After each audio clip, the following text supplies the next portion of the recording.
कहते हैं जोड़ियां स्वर्ग में बनती हैं और ऊपर वाला उन्हें नीचे किसी न किसी बहाने मिला ही देता है। तो क्या जिनकी शादी हो गई है या जो प्यार की पींगे लड़ा रहे हैं या अभी अकेले हैं और जीवन साथी ढूंढ रहे हैं, उनकी जोड़ियां स्वर्ग में ही बनती हैं? फिर पति पत्नी, प्रेमी प्रेमिका के बीच रोज खिटपिट, इतने लड़ाई झगड़े, खून खराबा क्यों? तो क्या इनकी जोड़ियां स्वर्ग में नहीं बनी थी? क्या कोई तरीका है जिससे ये जाना जा सके कि जोड़ी स्वर्ग में बनी है या नहीं? नमस्कार दोस्तों, मैं आपका दोस्त देवरत्न। दोस्तों, आज मैं आपके लिए इसी प्रश्न का जवाब खोज कर लाया हूँ, जिसकी सहायता से आप अपने मनपसंद जीवन साथी की पहचान कर सकते हैं और अपनी मैरिज या लिव इन रिलेशन को सुखमय बना सकते हैं। इस वीडियो में पहले हम ये समझेंगे कि इतनी सतर्कता बरतने के बाद भी हम सही जीवन साथी चुनने में कहाँ चूक जाते हैं। फिर हम वो तरीका जानेंगे जिससे हम अपने सही जीवन साथी को पहचान सकें, और अंत में ये जानेंगे कि जो लोग शादीशुदा हैं या लिव इन में हैं लेकिन वो खुश नहीं हैं, वे क्या करके अपनी लाइफ में खुशियाँ वापस पा सकते हैं। तो चलिए शुरू करते हैं। इंसान अभी तक ऐसी मशीन ईजाद नहीं कर पाया जिससे पता लगाया जा सके कि किसकी जोड़ी स्वर्ग में बनी है। अगर ऐसा होता तो सभी जोड़े राधा कृष्ण या शिव शक्ति से होते और दुनिया में हर तरफ प्यार और सुकून होता। लेकिन फिर भी ऐसा जीवन साथी पाने के लिए हर कोई इच्छुक होता है। इसलिए कुंडली मिलान का धंधा पुरातन काल से चला आ रहा है। अक्सर फिल्मों में ऐसा आपने देखा होगा या कहानियों में पढ़ा होगा। हीरो हीरोइन अलग अलग जगह पैदा होते हैं, फिर किसी कारण उनका आमना सामना होता है, फिर उनके बीच नोकझोंक होती है या उनके मिलने में तमाम तरह की अड़चनें आती हैं, लेकिन अंत में उनका मिलन हो जाता है। और पूरी फिल्म या कहानी में आप कभी हंसते, कभी रोते, कभी गुस्सा, कभी कसमसाते, कभी गम में डूब जाते हैं। मीन्स हर भावना से गुजरकर अंत में उनके मिलन पर आप आत्मिक शांति अनुभव करते हैं और खुश हो जाते हैं। इसके बाद आप भी सपनों में एक ऐसे जीवन साथी की कल्पना करते हैं जो सिर्फ आपके लिए बनाया गया हो।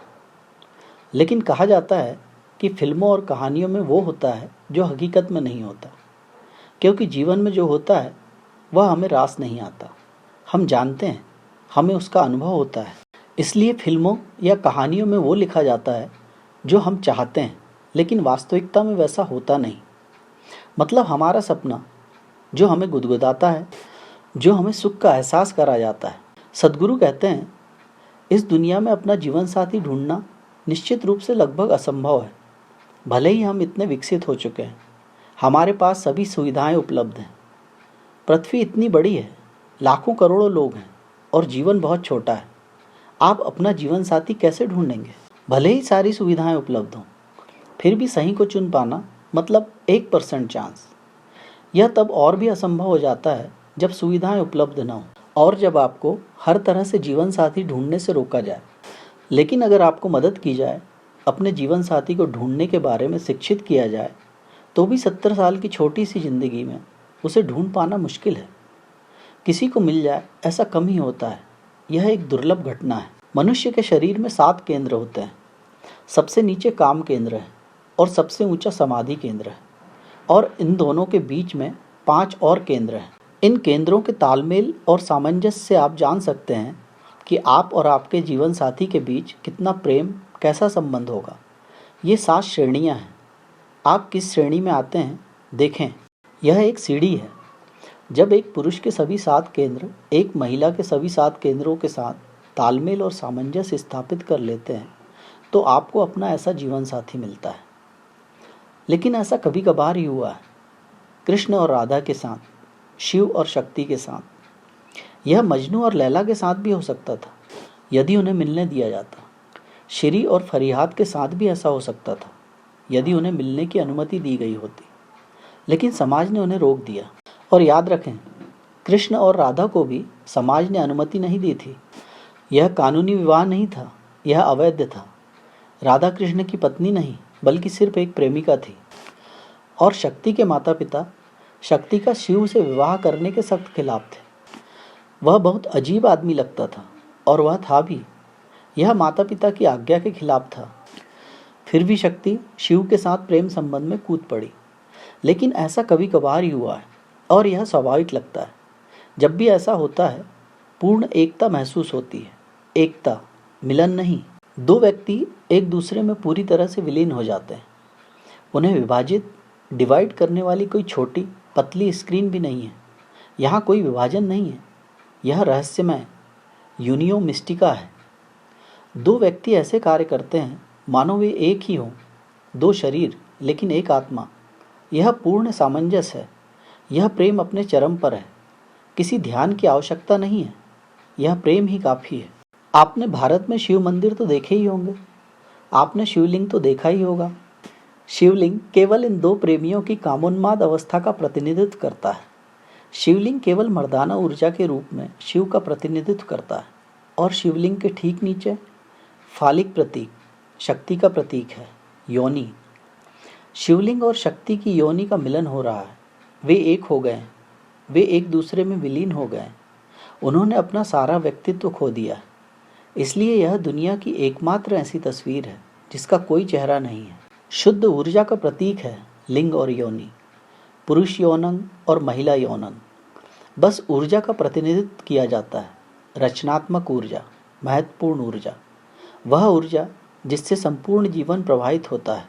न शक्ति का कोई मुख है, न शिव का कोई मुख है। वे चेहरे अब सार्थक नहीं रहे, व्यक्तित्व लुप्त हो गए। यह शुद्ध ऊर्जा का मिलन है और केवल शुद्ध ऊर्जाएं ही एक दूसरे में विलीन हो सकती हैं। क्योंकि यदि आपके पास एक ठोस व्यक्तित्व है तो यह विघटन में बाधा डालेगा। केवल शुद्ध ऊर्जाएं, तरल, एक दूसरे में प्रवेश कर सकती हैं और एक हो सकती हैं।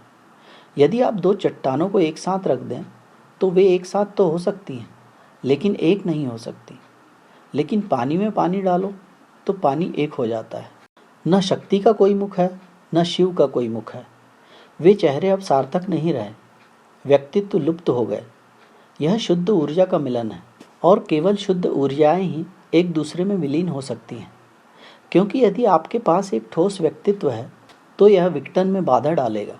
केवल शुद्ध ऊर्जाएं, तरल, एक दूसरे में प्रवेश कर सकती हैं और एक हो सकती हैं। यदि आप दो चट्टानों को एक साथ रख दें तो वे एक साथ तो हो सकती हैं लेकिन एक नहीं हो सकती। लेकिन पानी में पानी डालो तो पानी एक हो जाता है। यह मिलन है, एकता नहीं। यह एक लौकिक रहस्यमय मिलन नहीं है, लेकिन फिर भी इसके बहुत करीब कुछ है। एक सौंदर्यवादी मिलन, एक कलात्मक घटना, एक काव्यात्मक अनुभव। प्रथम को केवल वही लोग समझ सकते हैं जिन्होंने समाधि सतोरी को जाना है। दूसरे को कवि, चित्रकार, नर्तक, संगीतकार समझ सकते हैं। तीसरा उससे भी नीचे 5 केंद्रों का मिलन है। यह 3% संभव है। यह कोई मिलन भी नहीं है, यह द्वैत है। दो व्यक्ति दो ही रहते हैं लेकिन फिर भी बड़ा सामंजस्य रहता है। दोनों सामंजस्य में कार्य करते हैं, जैसे कि दो संगीत वाद्य यंत्र सामंजस्य में बज रहे हों। दो दो ही रहते हैं। वहाँ कोई मिलन नहीं है, कोई एकता नहीं है, वे अलग हैं। इसका वर्णन खलील जिब्रान ने किया है।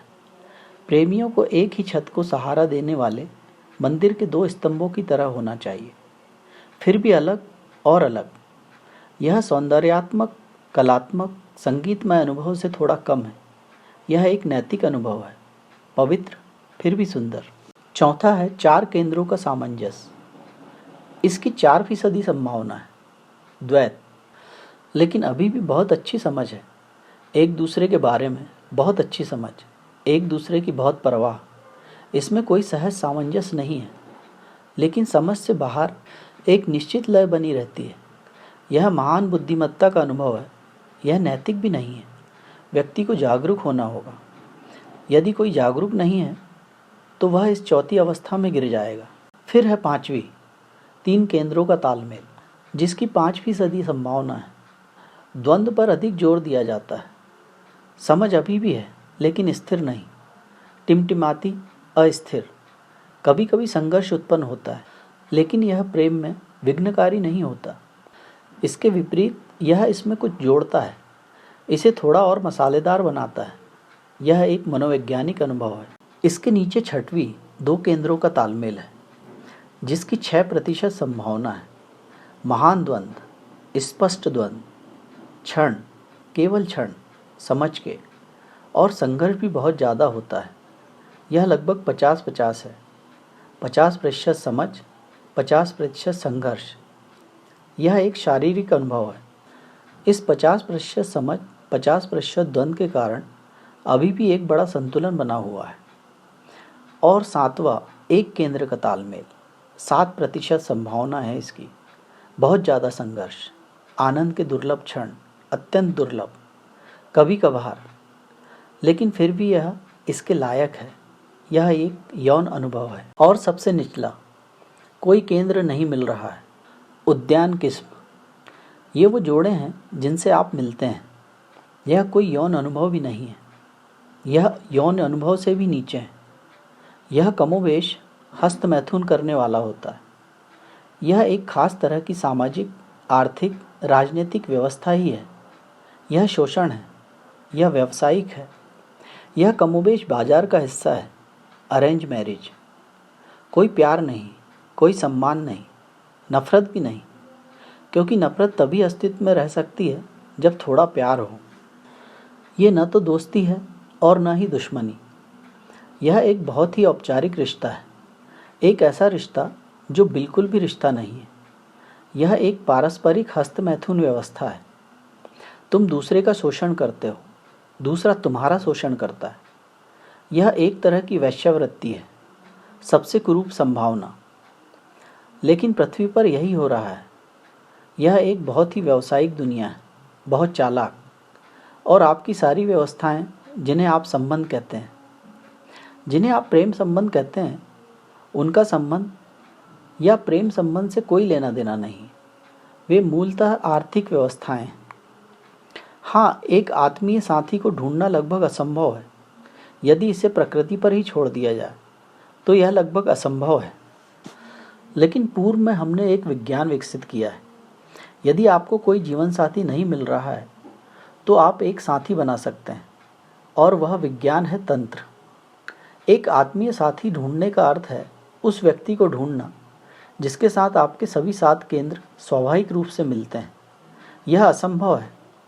कभी कभी एक कृष्ण और एक राधा, एक शिव और एक शक्ति, और जब ऐसा होता है तो यह बेहद खूबसूरत होता है। लेकिन यह आकाशीय बिजली की तरह है, आप इस पर निर्भर नहीं रह सकते। यदि आप अपनी बाइबल पढ़ना चाहते हैं तो आप इस पर निर्भर नहीं रह सकते कि जब बिजली चमकेगी तो आप पढ़ेंगे। बिजली गिरना एक प्राकृतिक घटना है, लेकिन भरोसेमंद नहीं है। यदि आप अपने प्राकृतिक जीवन साथी की आपसे मिलने की प्रतीक्षा करते हैं तो यह आपकी बाइबल पढ़ने के लिए बिजली की प्रतीक्षा करने जैसा ही होगा, और आप ज़्यादा पढ़ भी नहीं पाएंगे। एक क्षण के लिए वह वहाँ है, और जब तक आप बाइबल खोलते हैं वह खत्म हो जाती है। इसलिए तंत्र की रचना हुई। तंत्र एक वैज्ञानिक दृष्टिकोण है, तंत्र कीमिया है।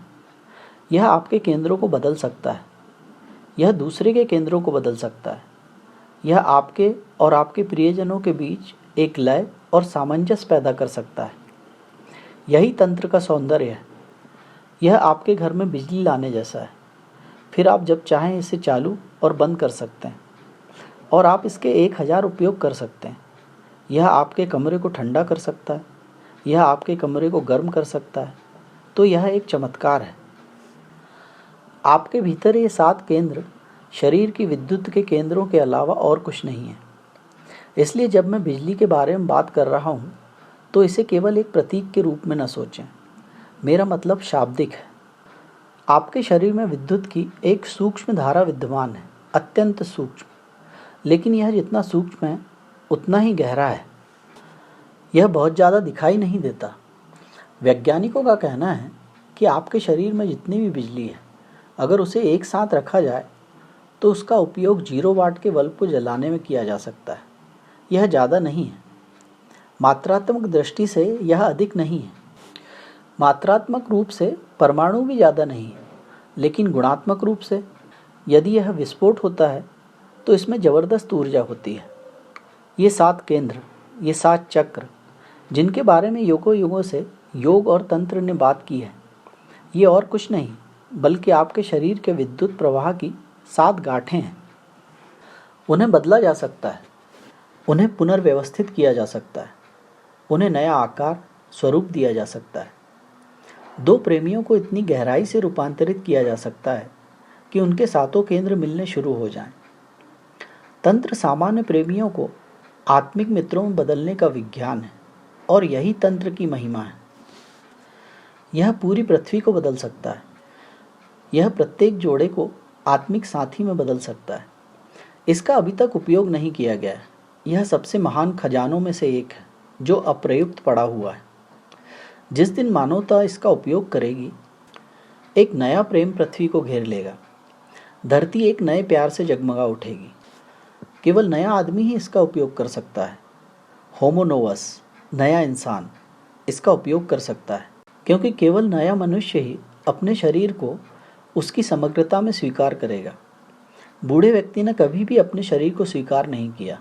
वह हमेशा अपने शरीर से लड़ता रहता था, अपने शरीर से झगड़ता रहता था, अपने शरीर को नष्ट करने की कोशिश करता रहता था। बूढ़ा आदमी आत्मघाती था। बूढ़ा व्यक्ति सिजोफ्रेनिक था। नए आदमी में समग्रता होगी। वह आत्मघाती नहीं होगा। उसे जिंदगी से इतना प्यार हो जाएगा कि वह बार बार वापस आना चाहेगा। केवल नया मनुष्य ही इन जीवन ऊर्जा केंद्रों को रूपांतरित कर सकता है। यह एक बेहतरीन प्रयोग है। इस प्रयोग की सफलता पर बहुत कुछ निर्भर करेगा। यदि हम लोगों को प्रेम की इतनी गहराई तक बढ़ने में मदद कर सकें कि प्रत्येक जोड़ा राधा कृष्ण बन जाए, कि प्रत्येक जोड़ा शिव और शक्ति बन जाए, तो जरा दुनिया के बारे में सोचें। यह कितनी सुंदर हो सकती है। इसके आगे जन्नत फीकी हो जाएगी। यही धरती स्वर्ग हो सकती है।